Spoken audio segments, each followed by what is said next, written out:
හරි පුතේ එහෙනම් අපි එමු ප්‍රාථමික කවුද? චාලකය කියලා අපි හඳුන්වනවා. කවුද පුතේ?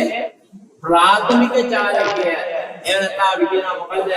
ප්‍රයිමරි මූවර් කියලා. හරිද? වාහනයේ මූලික ප්‍රාථමික චාලකය විදිහට කොටස් දෙකක් වැඩ කරනවා.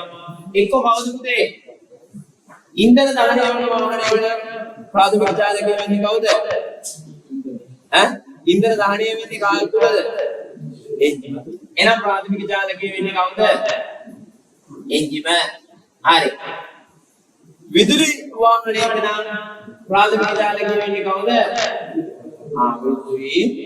විදුලි මෝටරය. එහෙනම් මේ විදිහට අපිට දකින්න පුළුවන් ප්‍රධාන වශයෙන් ප්‍රාථමික චාලක වර්ග දෙකක් දකින්න පුළුවන්. එහෙනම් අපි ආයි සිම්පල් ඒ අනුමාත්‍රිකාව. සිම්පල් ඒ අනුමාත්‍රිකාව කවුද පුතේ? එන්ජිම. මොකද පුතේ වාහනයේ එන්ජිම කියලා කියන්නේ? වාහනයේ ඇතුලේ මෙන්න මේ විදිහට අපි ගත්තොත් ලෝහ වලින් නිර්මාණය වෙච්ච කොටස් කීපයක එකතුවක් විදිහට අපිට දකින්න පුළුවන්. උඩින්ම තියෙනවා කවුද එන්ජින් එකේ සීසර්. ඊළඟට බ්ලොක් එක. එයාට අපි කියනවා එන්ජින් කවුරු කියලාද? එන්ජින් පද. හරි. ඊට පස්සේ වාහනේ ඔයිල් ටික රඳවලා තියෙනවා කවුද? ඔයිල් සම්ප්. හරිද? මෙයාට කියනවා ඔයිල් සම්ප්. සිංහලෙන් කියන ලස්සන නමක් තෙල් දෙන කියලා. හරි? තෙල් දෙන.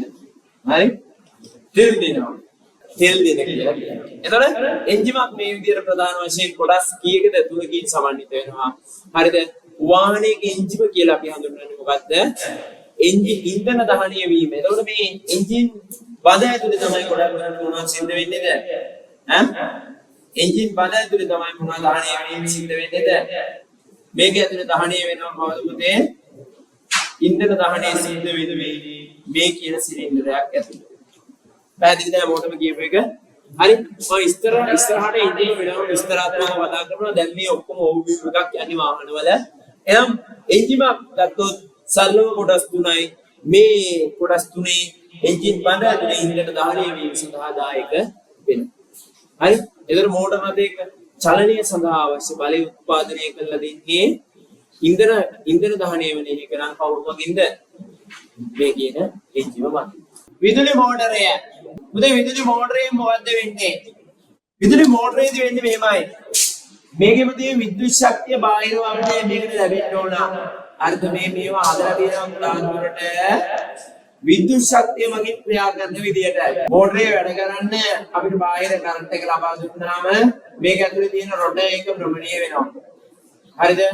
මෙන්න මේ කැරකෙන කොටසට අපි හඳුන්වනවා මොකක් කියලාද පුතේ? රයිට්. රොටර් එක එහෙම නැත්නම් භ්‍රමණීය වෙනවා. හරි. මෙයාට විද්‍යුත් ශක්තිය ලැබීම සඳහා වෙනම අපි භාවිතා කරනවා මොකද්ද? හයි වෝල්ටේජ් එකක් කියන අධි වෝල්ටේජතාවයක් ලබා දෙන්න පුළුවන් මොකද්ද?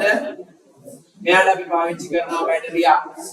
මේ බැටරියෙන් ධනාත්මකයට ධන විද්‍යුත් ශක්තියක් සහ ඍණාත්මකයට ඍණ විද්‍යුත් ශක්තියක් ලබා දුන්නාම මේ මෝටරේ මොනවද පටන් ගන්නවද? භ්‍රමණීය වෙන්න පටන් ගන්නවා. සාමාන්‍ය ලිහිප් වාහනේ අනිත් වාහන වලට වඩා සාපේක්ෂව ගත්තොත් පිකප් එක වැඩි. පිකප් එක වැඩි වෙන්නේ හේතුව එන්ජිමක් නැහැ. එන්ජිම වගේ ලොකු බරක් නැහැ. මේකේ තියෙන්නේ මොකද්ද? මෝටරයක්. මෝටරෙන් වැඩ කරන්නේ. ටෙස්ලා එකත් එහෙමයි. එහෙනම් මෙන්න මේ කැරකෙන කොටසට අපි කියනවා මොකක් කියලාද පුතේ? රොටර් එක එහෙම නැත්නම් කවුරු කියලාද? භ්‍රමකීය කැරගෙනවා.